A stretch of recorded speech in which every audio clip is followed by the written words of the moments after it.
आज की क्लास में हम बात करेंगे केदारनाथ सिंह की बहुत ही एक महत्वपूर्ण कविता। और कविता का शीर्षक है रचना की आधी रात। आप सब जानते हैं कि तीसरे शतक के बहुत ही महत्वपूर्ण कवियों में से एक हैं केदारनाथ सिंह, और अपनी कविताओं में लगातार अपने समय का जो यथार्थ है उस यथार्थ को, उस सच्चाई को लगातार अपनी कविताओं में बहुत गहराई के साथ वह अभिव्यक्त करते चलते हैं। कविता पर आने से पहले, कविता की व्याख्या से पहले, जब हम कविता के शीर्षक पर जाते हैं तो कविता खुल जाएगी और तब फिर कविता पे बातचीत करना बहुत आसान होगा। देखिए, रचना की आधी रात, इसमें दो शब्द बहुत महत्वपूर्ण है, एक रचना और दूसरा आधी रात। रचना प्रतीक है सृजनशीलता का, निर्माण का, क्रिएशन का, क्रिएटिविटी का, सकारात्मकता का, आशा का, उम्मीद का। और आधी रात प्रतीक है काली रात का।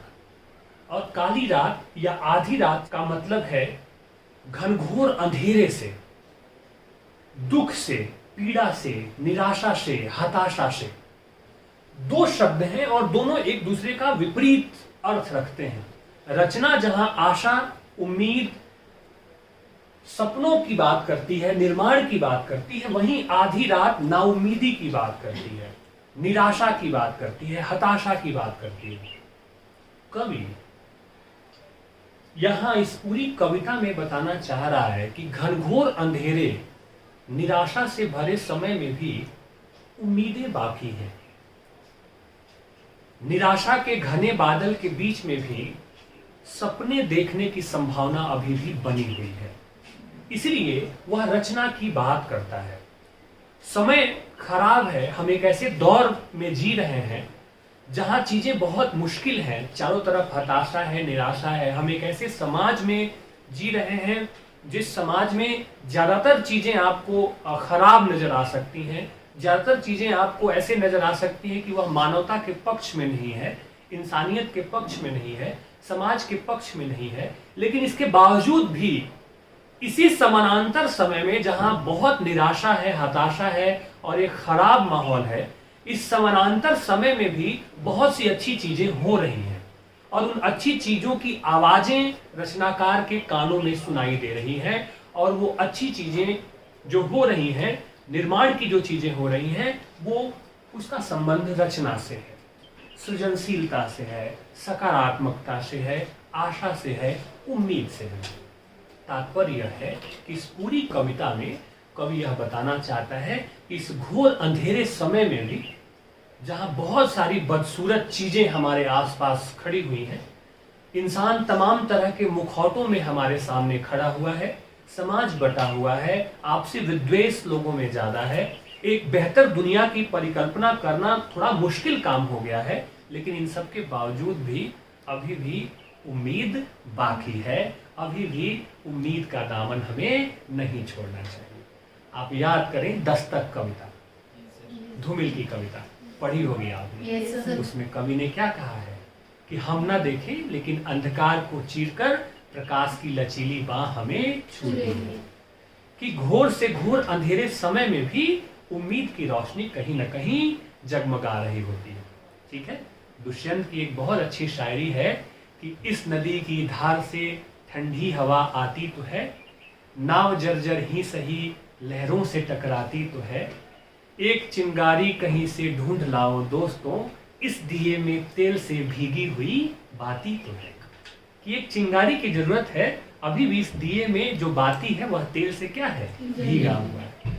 तो पूरी कविता में कवि एक ऐसे परिदृश्य की रचना कर रहा है, एक ऐसे परिदृश्य की बात कर रहा है जहां निराशा भरे इस समय में अभी भी उम्मीद नहीं छोड़ना चाहिए, अभी भी हमें सकारात्मक होकर के चीजों को देखना चाहिए और बेहतर समाज, बेहतर दुनिया और बेहतर व्यक्तित्व के निर्माण के लिए हमें प्रयास करना चाहिए। ये कवि का संकेत है। आगे बात समझ में? अब हम कविता पर आए। कविता पढ़ते हैं। पहला अंतरा। अंधकार अंधकार अंधकार आती है कानों में, फिर भी कुछ आवाजें दूर, बहुत दूर, कहीं आहत सन्नाटे में रह रह कर ईंटों पर ईंटों के रखने की, फलों के पकने की, खबरों के छपने की, सोए शहतूतों पर रेशम के कीड़ों के जगने की, बुनने की। अंधकार अंधकार अंधकार। देखिए शुरुआत में ही कवि कहता है कि अंधकार अंधकार अंधकार, चारों तरफ अंधकार छाया हुआ है, एक निराशा का माहौल है, एक हताशा का माहौल है। लेकिन इसके बावजूद भी आती है कानों में फिर भी कुछ आवाजें। इस निराशा भरे समय में, यह समय निराशा भरा है, लेकिन इसके बावजूद भी कवि यह सुन पा रहा है कि उसके कानों में कुछ आवाजें गूंज रही हैं। और ये आवाजें क्या है? दूर, बहुत दूर, कहीं आहत सन्नाटे में रह रह कर ईंटों पर ईंटों के रखने की आवाज। वह सुन पा रहा है उस आधी रात में कि दूर कहीं इस पूरे सन्नाटे को चीरता हुआ, इस पूरे सन्नाटे को भेदता हुआ एक आवाज उसके कानों में सुनाई दे रही है। और वह आवाज है ईंटों पर ईंटों के रखने की आवाज। ईंट पर ईंट रखने का तात्पर्य है निर्माण करना, सृजन करना, कुछ बनाना। एक समानांतर दुनिया जहां हताशा और निराशा है, उसी के सापेक्ष एक समानांतर दुनिया ईंट पर ईंट रखकर सृजन की दुनिया बनाने का भी प्रयास इसी समय में, इसी संसार में किया जा रहा है। आई बात समझ में? फलों के पकने की, फलों का पकना सकारात्मक बात होती है कि फल पूरी तरह से तैयार हो गया, वह पकने से पहले गिर नहीं गया, पकने से पहले वह समाप्त नहीं हुआ, यानी कि वह पूरी तरह जो दे सकता था समाज को, उस फल ने क्या किया? समाज को दिया। इस समाज में, इस दुनिया में ऐसे भी लोग हैं जो उस फल की तरह समाज को कुछ देने के लिए प्रयास कर रहे हैं और बेहतर दुनिया के निर्माण के बारे में क्या कर रहे हैं? सोच रहे हैं। कवि उन फलों के पकने की आवाजों को भी सुन रहा है। खबरों के छपने की, खबरों के छपने से मतलब है बोलना, सच कहना। आप सब जानते हैं कि जो मीडिया है वह लोकतंत्र का क्या है? चौथा स्तंभ है, जिसका काम क्या है? जिसका काम है समाज के सामने सच उजागर करना, सही को सही और गलत को गलत कहना। तो इस निराशा और अंधकार भरे समय में ऐसे लोग भी हैं जो सच कह रहे हैं, अखबार के माध्यम से कह रहे हैं, कुछ लोग अपने लेखन में कह रहे हैं, कुछ बोल रहे हैं। तो यह भी क्या है? एक सकारात्मक स्थिति है। इस निराशा भरे समय में अभी भी उसको सच्ची खबरें छपने की बात दिखाई दे रही है। सोए शहतूतों पर रेशम के कीड़ों के जगने की, बुनने की। शहतूत के पेड़ों पर रेशम के कीड़े आ गए हैं और उन्होंने फिर से रेशम बुनने का काम शुरू कर दिया है। रेशम बुनना भी क्या है? एक तरह का सृजन का काम है, सकारात्मक काम है। तो कवि इन तमाम सारे दृश्य बिंबों में, इन तमाम सारी परिस्थितियों में यह बताने की कोशिश कर रहा है कि बेशक बहुत घोर और निराशा है, लेकिन इस निराशा भरे समय में हमें आशावान बने रहने की आवश्यकता है। और अभी भी वह सुन पा रहा है कि सृजन का काम हो रहा है, ईंट पर ईंट रखे जा रहे हैं, कहीं खबरें छप रही हैं, कहीं फल पक रहे हैं, और कहीं रेशम के कीड़ों ने क्या किया है? रेशम बुनना शुरू कर दिया है। ये सारी जो स्थितियां हैं उसके भीतर एक उम्मीद, एक आशा की किरण जगाती है। आगे बात समझ में? तो अब समझ में आ रहा है इस आधी रात में रचना क्यों जरूरी है। यानी कि अंधकार भरे समय में सृजन का काम चल रहा है, आशा की किरण अभी भी कवि को क्या कर रही है? दिखाई दे रही है। ठीक है प्यारे बच्चों, आगे बढ़े। अंतिम मंत्रा है, और मुझे लगता है जुड़ा हुआ इन सारी नींदहीन ध्वनियों से, खोए इतिहासों के अनगिनत ध्रुवांतों पर मैं भी रचनारत हूं, झुका हुआ घंटों से इस कोरे कागज की भट्ठी पर लगातार अंधकार अंधकार अंधकार। और इन पूरी पंक्तियों में कवि क्या करता है? अपने आप को इस वर्तमान हालात से जोड़ता हुआ दिखाई दे रहा है, जोड़कर अपनी बात कहता है कि इन तमाम सारी परिस्थितियों में मुझे लगता है कि मैं जुड़ा हुआ हूं इन नींदहीन ध्वनियों से, नींदहीन ध्वनियों से वह नींदहीन ध्वनियां जो आकर उसके कानों में क्या करती हैं, गूंजती हैं, यानी कि सृजन की ध्वनियां, निर्माण की ध्वनियां, जिसमें वह ईंटों पर ईंटों के रखने की ध्वनि सुनता है, अखबारों के छपने की ध्वनि सुनता है, फलों के पकने की ध्वनि सुनता है, रेशम के कीड़ों द्वारा रेशम बुनने की ध्वनि सुनता है। इन सब सकारात्मक और निर्माण की ध्वनियों में वह अपने आप को सुन पाता है, अपने आप को जुड़ा हुआ महसूस कर पाता है। अर्थात कवि अपनी जिम्मेदारी महसूस कर रहा है कि सृजन का काम जो है सकारात्मक बने रहने का काम है, समाज को सकारात्मकता का एक संदेश देने का काम है, वह भी कवि का काम है और वह उससे प्रेरित होता है। आगे बात समझ में? और प्रेरित होने के बाद खोए इतिहास के अनगिनत ध्रुवांतों पर मैं भी रचनारत होता हूं और इस कोरे कागज की भट्टी पर लगातार अंधकार अंधकार अंधकार।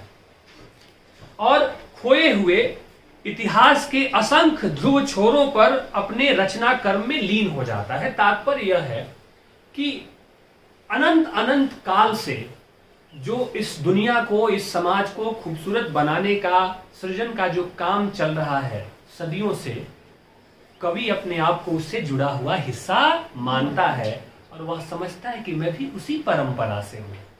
ठीक है, वो जो अनगिनत ध्रुवांत है, इतिहास की जो अनगिनत रेखाएं हैं, जिन अनगिनत रेखाओं में इस बात के चिन्ह हैं कि जब जब दुनिया में निराशा और हताशा बढ़ी है, तब तक साहित्य ने अपनी जिम्मेदारी सुनिश्चित की है और साहित्य आगे बढ़कर लोगों को जागरूक करने का काम साहित्य ने किया है, जनता को आईना दिखाने का काम साहित्य ने किया है। कवि उसी पीढ़ी से स्वयं को जुड़ा हुआ महसूस करता है और फिर वह क्या करता है, उससे प्रेरित होकर कोरे कागज की भट्टी पर, यानी कि रात के अंधकार में कोरा कागज उसके सामने है और फिर से वह नया कुछ सृजन करने की दिशा में चिंतनशील हो जाता है, आगे बढ़ जाता है और कहता है अंधकार अंधकार अंधकार, चारों तरफ अंधकार है, निराशा है, हताशा है, लेकिन इस हताशा भरे, निराशा भरे समय में भी हर एक व्यक्ति को जागरूक रहने की जरूरत है। वह अपने कवि कर्म को पहचानता है और फिर से सृजन की ओर आगे बढ़ जाता है। आगे बात समझ में?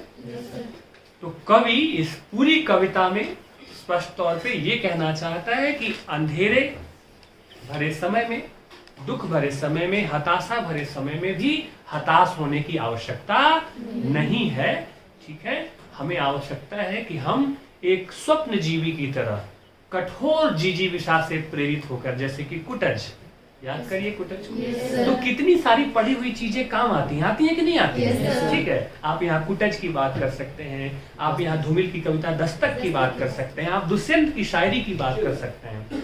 तो ये सारी चीजें वह कहता है और कहता है कि हताश और निराश न होकर के हमें जीवन में सुंदर सपने देखना चाहिए। बेहतर समाज और बेहतर दुनिया के निर्माण के लिए जो हमारे भीतर आशा है, उस आशा का बने रहना बहुत आवश्यक है। इसलिए आधी रात में वह रचना की बात कर रहा है। आधी रात निराशा और हताशा का प्रतीक है और रचना आशा का प्रतीक है, सृजन का प्रतीक है। स्पष्ट है बच्चों? Yes sir. आगे बात समझ में? Yes sir.